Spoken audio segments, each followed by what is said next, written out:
നമസ്കാരം. ഞാൻ സൗമ്യ. എൻ്റെ അടുക്കള തോട്ടത്തിൽ ഒരു പൊട്ടാറ്റോ കുഴിച്ച് വയ്ക്കാമെന്ന് കരുതി. ഇത് പൊടിപ്പ് ആയി വന്ന ഒരു പൊട്ടാറ്റോയാണ് എനിക്ക് കിട്ടിയിരിക്കുന്നത്.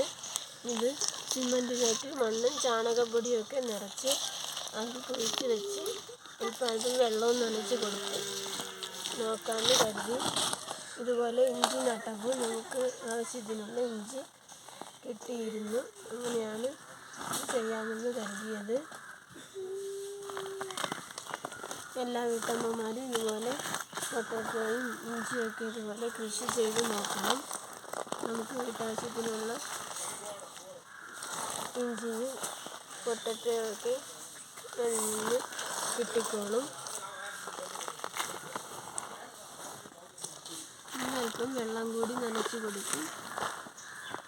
എല്ലാ വീട്ടമ്മമാർക്കും എല്ലാവർക്കും നന്ദി.